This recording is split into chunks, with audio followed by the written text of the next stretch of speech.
Long, long ago, when all the animals could talk, there lived in the province of Inaba in Japan a little white hare. His home was on the island of Oki, and just across the sea was the mainland of Inaba. Now the hare wanted very much to cross over to Inaba. He yearned watching Inaba. Hare saw Croc swimming near. Lucky! My wish! Crocodile will help, but he was doubtful whether the crocodile would consent to do what wanted. So he thought, instead of asking a favor, he would try to get what he wanted by a trick. So, with a loud voice, he called to the crocodile and said, "Oh, Mr. Crocodile, isn't it a lovely day?" The crocodile, who had come out all by itself that day to enjoy the bright sunshine, was just beginning to feel a bit lonely when the hare's cheerful greeting broke the silence. The crocodile swam nearer the shore, very pleased to hear someone speak. "I wonder who it was that spoke to me just now." "Was it you, Mr. Hare? You must be very lonely all by yourself." "Oh no, I am not at all lonely," said the hare. "But as it was such a fine day, I came out here to enjoy myself. Won't you stop and play with me a little while?" The crocodile came out of the sea and sat on the shore, and the two played together for some time. Then the hare said, "Mr. Crocodile, you live in the sea and I live on this island, and we do not often meet, so I know very little about you. Tell me, do you think the number of your company is greater than mine?" "Of course. There are more crocodiles than hares," answered the crocodile. "Can you not see that for yourself? You live on this small island, while I live in the sea, which spreads through all parts of the world. So if I call together all the crocodiles who dwell in the sea, you hares will be as nothing compared to us." The crocodile was very conceited. The hare, who meant to play a trick on the crocodile, said, "Do you think it possible for you to call up enough crocodiles to form a line from this island across the sea to Inaba?" The crocodile thought for a moment and then answered, "Of course it is possible." "Then do try," said the artful hare, "and I will count the number from here." The crocodile, who was very simple-minded and who hadn't the least idea that the hare intended to play a trick on him, agreed to do what the hare asked and said, "Wait a little while I go back into the sea and call my company together." The crocodile plunged into the sea and was gone for some time. The hare, meanwhile, waited patiently on the shore. At last, the crocodile appeared, bringing with him a large number of other crocodiles. "Look, Mr. Hare," said the crocodile. "It is nothing for my friends to form a line between here and Inaba. There are enough crocodiles to stretch from here even as far as China or India. Did you ever see so many crocodiles?" Then, the whole company of crocodiles arranged themselves in the water so as to form a bridge between the island of Oki and the mainland of Inaba. When the hare saw the bridge of crocodiles, he said, "How splendid! I did not believe this was possible. Now let me count you all." To do this, however, with your permission, I must walk over on your backs to the other side, so please be so good as not to move, or else I shall fall into the sea and be drowned. So the hare hopped off the island onto the strange bridge of crocodiles, counting as he jumped from one crocodile's back to the other. "Please keep quite still, or I shall not be able to count. 1, 2, 3, 4, 5, 6, 7, 8, 9. Thus, the cunning hare walked right across to the mainland of Inaba. Not content with getting his wish, he began to jeer at the crocodiles instead of thanking them, and said, as he leapt off the last one's back, "Oh, you stupid crocodiles! Now I have done with you!" And he was just about to run away as fast as he could. But he did not escape so easily.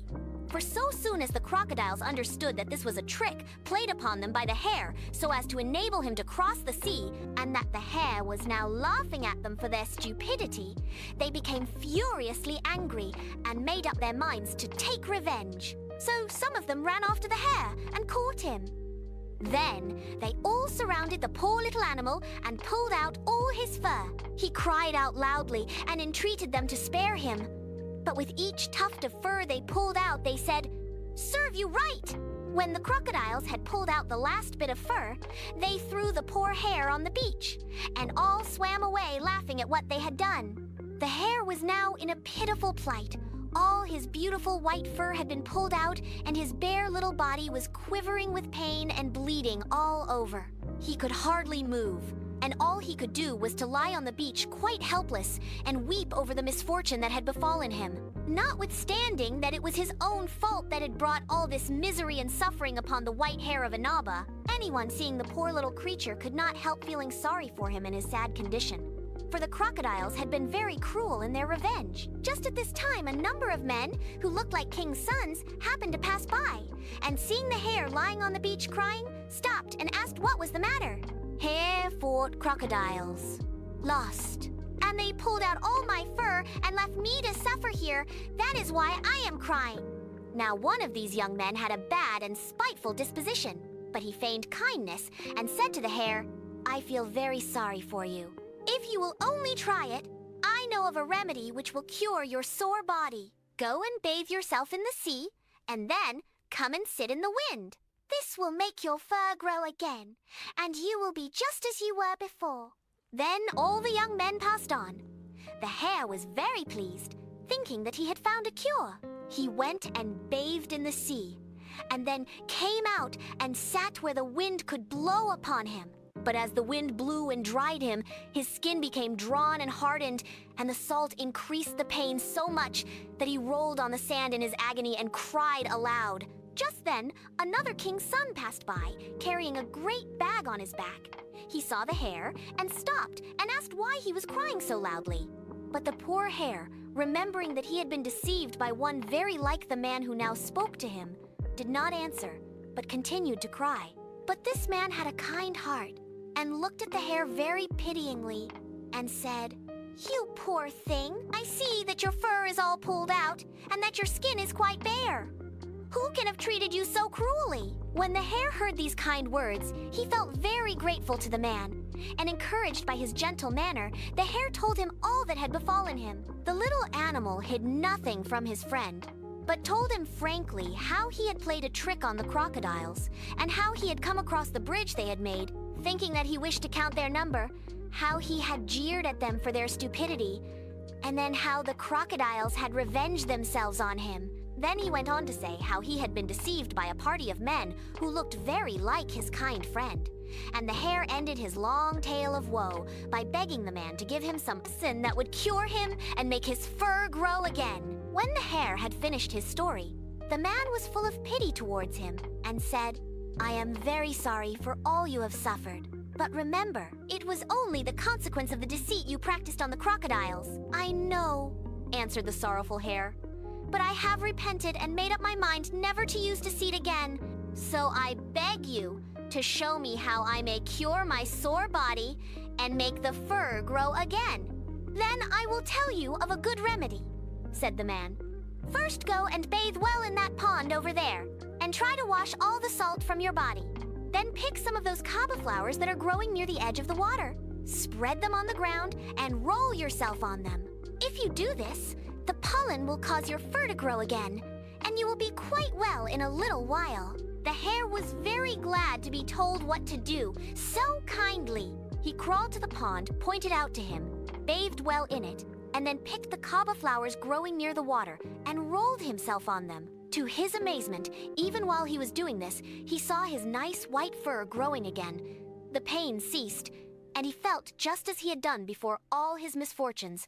The hare was overjoyed at his quick recovery and went hopping joyfully towards the young man who had so helped him, and kneeling down at his feet, said, I cannot express my thanks for all you have done for me. It is my earnest wish to do something for you in return.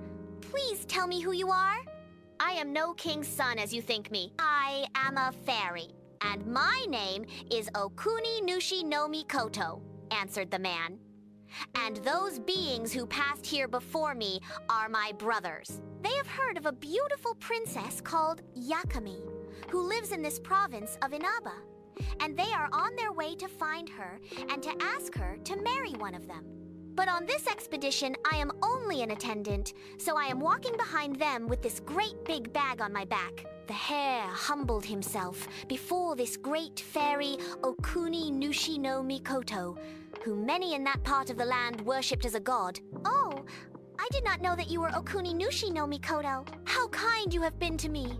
It is impossible to believe that that unkind fellow who sent me to bathe in the sea is one of your brothers. I am quite sure that the princess, whom your brothers have gone to seek, will refuse to be the bride of any of them, and will prefer you for your goodness of heart. I am quite sure that you will win her heart without intending to do so, and she will ask to be your bride. Okuni Nushi no Mikoto took no notice of what the hare said, but bidding the little animal goodbye, went on his way quickly and soon overtook his brothers. He found them just entering the princess's gate. Just as the hare had said, the princess could not be persuaded to become the bride of any of the brothers. But when she looked at the kind brother's face, she went straight up to him and said, "To you, I give myself."